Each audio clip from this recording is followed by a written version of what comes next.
So today we're just gonna go through the previous test, okay? Because it was challenging, but what it was is there was a couple of exam questions in there that I just ripped out. That what you'll find in the exam is that's what statistics questions are, is that they're overwhelming with text, and so we've got to figure out what's the important parts and what's it asking and what's the best way to answer it. So I'm just going to scroll through the solutions and talk about each question, and you're welcome to scribble on your own test. And do whatever. I've already got a scanned copy of them. So I'll just go to the very top. And I think it started pretty well. I think everyone was sort of okay with the first question. So we've just got our integration showed at a is minus 3 on 32. So I will upload these so you have access to them as well. So I will not dwell here unless anyone really wants to ask a question. If one person wants to ask a question, I'll answer it. Okay, mean, median, and mode. So these are just formulas, you just crunch them. Keep going. Okay, and then this question was pretty similar to the one in last year's test, a bit of a different situation, but with the same sort of calculations. Now, where people made errors is getting these arrows around the wrong way. Okay. So strongest 5%. So, and I'll compare that to the testing last year's question. So if you think about the distribution, here's the smaller amounts, here's the larger amounts, okay? And so if you're talking about the strongest, that means they can lift the most. That means you're talking about this end, okay? In the last year's test, it was on the flip side because it said the quickest time gets a free burrito, the quickest 5%. And so if you're thinking of time, well, here are the smaller times, here are the larger times, and so the quicker times, that's what it was talking about this end. So just be aware which end of the distribution is it talking about. We had some z-score calculations. Okay, G and H I think were okay. I, a couple of people just made some small mistakes on I. All right, so X, the variable X, okay, so let's just voice it like this. We've got the probability of X being more than 60, and then we have the probability of X25 being more than 60. Okay, so variable X by itself just means one individual student selected at random. Okay? Variable X25 means the average of 25 observations. So the average of 25 students. So it's like just picking 25 students at random, and the probability that their average is more than 60. Okay, so it all of a sudden becomes a lot smaller. If you make a mistake with this, all right, get me and we will go over in the booklet on continuous random variables when we're talking about the central limit theorem. Okay, we do the problem involving the cut and dry bottles, and that really emphasises what's happening in the central limit theorem. Okay, this will pop up again in the test. Let's go down a bit more. Question 3, okay, lots of words. So, Skybridge, 130 metres long, crosses a valley between 2,000 metres, okay, they're sort of irrelevant details. They're just saying to you there's a bridge, and they're going to build one in the Flinders Ranges, a similar one. Only pedestrians will be allowed on the bridge, so they're saying that means they're going to take their pet dog, okay, or their pet bear or whatever they have. That might pet elephant, you know, that might be really heavy and affect the weight of the bridge that you need. So we've got the variable X is the weight of adult males and is distributed normally with mean 72 and standard deviation 8.26. Okay, what is S15? S15 is the sum of 15 observations of the weight of adult males. Part B, consider different numbers of men who may use the bridge. What is the mean weight and standard deviation of a random group of 5 men?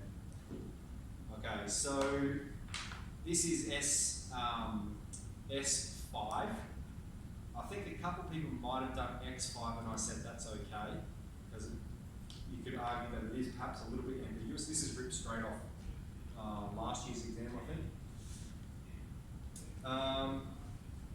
is it reasonable to model the distribution of a group of any size using this distribution? Justify your answer. Okay, so you get 2 marks here, one for saying yes or no and getting it right. All right, the answer is yes. Okay, and the reason, the justification is if x is normal, then xn is normal for any number of n, whether it's 2, 3, 4, 5. It doesn't have to be greater than 30. And I was really annoyed because lots of people wrote it has to be greater than 30 when I said that's not the case. Okay, that's sort of a rule of thumb we use. The words we want to say is that it's sufficiently large or it's not sufficiently large. Now that is the case when x is not normal. If x is not normal, then n has to be sufficiently large. As we'll see in a moment, there'll be some more questions that bring that up. In this case, x is normal, which means regardless of this number n, xn is normal. It doesn't matter if it's 1, 2, 3, doesn't matter how small it is, xn is going to be normal. Okay, moving on. So perhaps I'll point that out on your summary sheet. So we've got, did everyone get one? 9a, 9b, 9c. Okay, if x, so this is the third dot point, if x is normally distributed, xn and sn are normally distributed for any n. So, yes. say you made the statement, it is because the sample is sufficiently large. You say because there are more than 30, or you just leave? You just say sufficiently large. Okay. That wouldn't be correct in this circumstance, though. That wouldn't be a correct justification. Yeah, I'll point out later on where we have a good justification for it. Okay, now here, lots of people jumped to a confidence interval for this one. They saw 95% and they thought a confidence interval. But it's actually not correct. Let's read it. So we can expect a maximum of 30 people on the bridge at a time. So using the weight of adult males only, determine the minimum weight the bridge must be designed to support to ensure that 95% of groups this size will be safe. So the calculation we have to do there then is, a confidence interval doesn't make sense in the context of that problem. They're saying, what weight does the bridge need to be designed to support, given we can expect a maximum of 30 people? So that means we're talking about a group of 30 people. And so we go, well, what's the mean weight of 30 adult males? And that's where we've got 30 times adult males is 74.2. The standard deviation of S30 is, what's the standard deviation? 8.26 times the square root of 30. And so this is our variable S30. And we're saying, what is the probability of S30 being less than K? Okay, such that 95% of groups of a size of 30 are less than this weight. That's what it's asking. We want 95% of the groups that have 30 people to be less than this value K. And so we've got our mean, we've got our standard deviation. We're doing an inverse normal calculation. The tail's pointing to the left, the area, 0.95. And so that's what I've worked up there, inverse normal calculation. Just do you reckon we've got left? Was it left? Left's tail's pointing left. Yep. Because 95% of groups are under the weight. Well, I might have to go over and check. 47 minutes remaining. You run that 10%, 47 minutes. Do you reckon risk it? Thank you very much.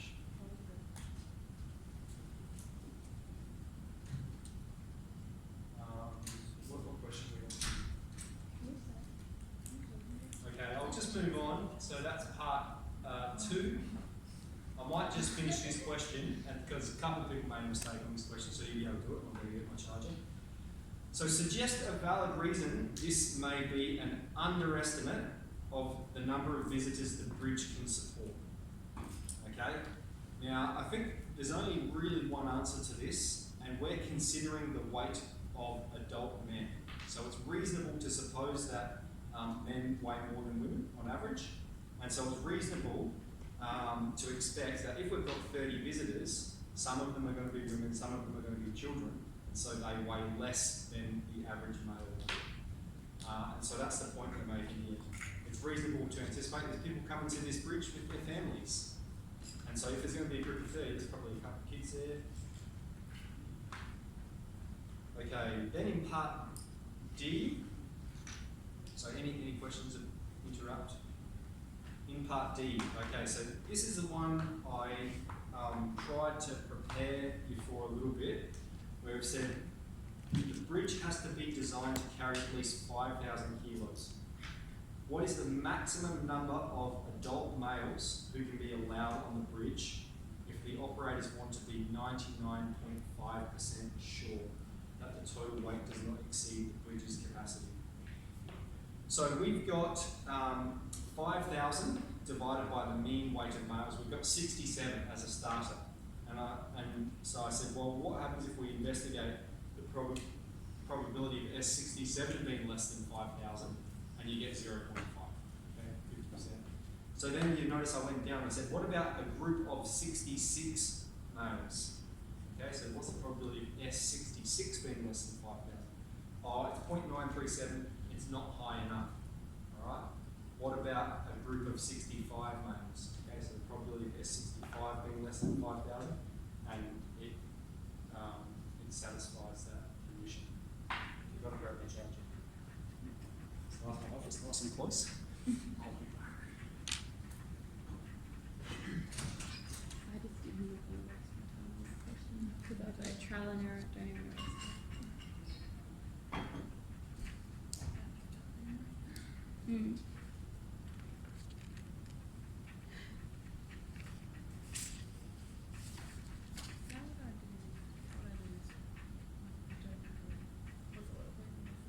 I didn't know, like, why would you start, like, I understand now why you start at 67, but I didn't get that before.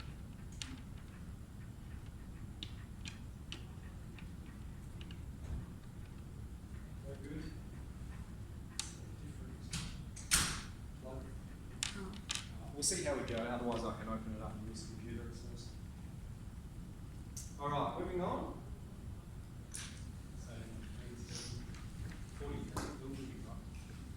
Okay, so then we have this baked delight question, and this is the one about the histograms W10 and W40. So here I'm going to emphasise when a sample size is large enough.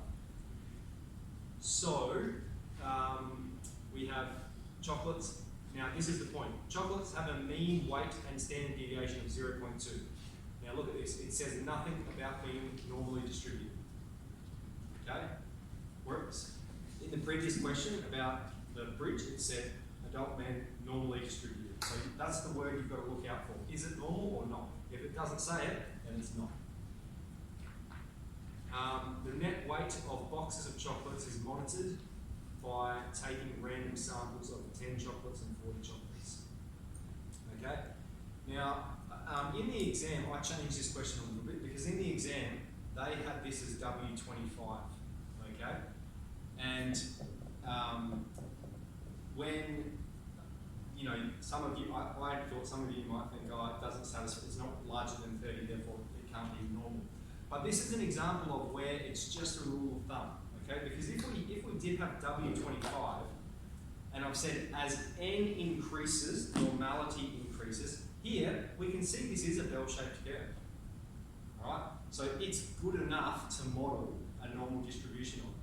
So whether it's 25 or whether it's 40, it's normal enough. All right, so which histogram is W40? Well, it's histogram B, because according to central limit theorem, as n increases, normality increases. Here we've got a negative skew, so that corresponds with W10. Here it's large enough, it's normal enough. Explain why the distribution of individual chocolates is definitely not normal, okay?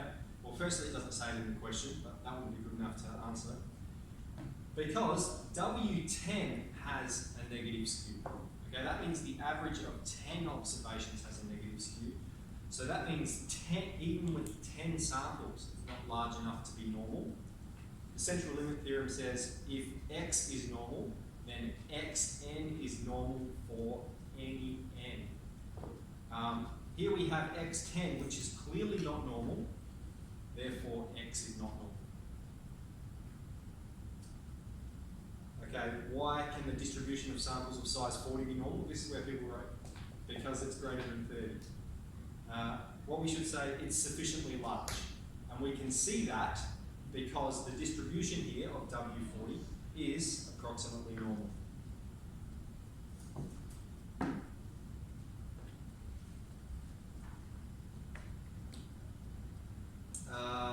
Calculate the probability of W40 being less than 11.55. So this is the probability of the weight of 40 chocolates, so the average of 40 chocolates being less than 11.55. So you've got your mean, but the standard deviation is the standard deviation divided by the square root of n. Boxes contain 45 chocolates. Okay, what percentage of boxes are underweight? So this is where we go, well, let's calculate that variable, S45. Okay, that's the sum of 45 chocolates. And we're saying, what's the probability of S45 being less than 520 grams? And we've got that 0.068. And then 1% of boxes weigh more than K grams.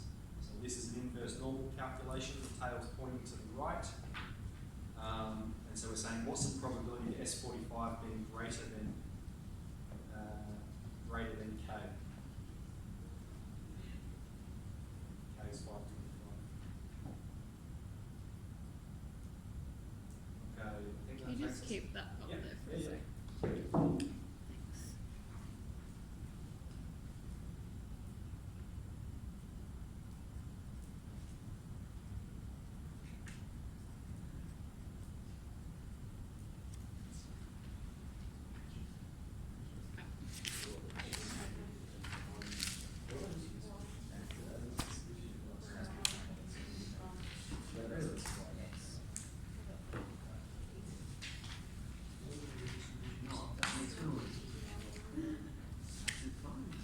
Yeah, I think you really have to reference this history. It's sufficiently large because not because n's greater than 30, but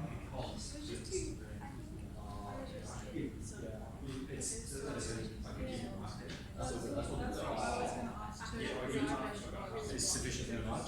Yeah. So really, it's about it. So I could give you a mark there. Sort of here and there. I could give you a mark. You want a mark? I'll give you Okay, let's move on. I think this is the last question, and look at all that text. Like, it takes you 10 minutes to read this bloody question. So, this one is about confidence intervals and justification of confidence intervals. I think people went pretty good with this, actually. And it's just the last part that sort of threw people in. So, part A, you're just crunching that in your calculator. You just need to select the right numbers, isn't it? So, calculate a 95% confidence interval. Okay, so area is 0.95 or confidence level 0.95 for the population proportion of people who experience dizziness. And so we've got 100 people, so n is 100, and x was 26. So you've got x, n, and then your confidence interval. These are the numbers you get. And then make a comment about it. Why does it support the decision? Well, need to make the claim it needs to be less than 15%, but the lowest it could possibly be based on the confidence interval is 17.4%. So it doesn't meet the required condition. Okay, a couple of people tripped up here, but most people got it right. It should be really simple. Determine the number of people from a sample of 110 who experience dizziness. Okay, so we're told 10% experienced dizziness, and there was a sample of 110. It's just asking what's 10% of 110. Alright, it is easy to get sort of caught up. What's it asking? Okay, so that's our new confidence interval. So read the claim carefully. The claim is that it's it's lower. The new goggles are lower than the old goggles, which is true, okay? Because the new claim, the highest it could possibly be is 15.6. The old claim, the lowest it could be is 17.4%. Because there's no overlap, that's a true statement. Then they're going to sell the goggles. No, we can't quite sell the goggles yet because the true proportion could be as high as 15.6%. Explain why if the width of the confidence interval was less than 0.1. Okay? And so I might describe this visually to you, and you can make visual arguments in your responses, that's fine. So here's 0.1 was the proportion. That's our observed value of P. And so if we've got a width of 0.1, that means we're 0.05 either side. Okay? So this point here would be 0.05, and this point here would be 0.15. So if the width is less than 0.1, that means it's inside this region. Okay? And so the top end is going to be less than 15%. All right? So, and so I've sort of just written that in words. So, yep. If the width is less than 0.1, then it's going to be inside the 15% margin. Then find the minimum number of people who would need to be surveyed in order to get this. Now it says here, okay, here, assume that the sample proportion that experienced dizziness remains fixed. All right, so that means in our N calculation, that's the value of P that we're using. So 0.1, 0.9. And we always round the number of people up in order to maintain the conclusion. And that was it. Any questions? Okay, I've got another exam question. I'll hand this out.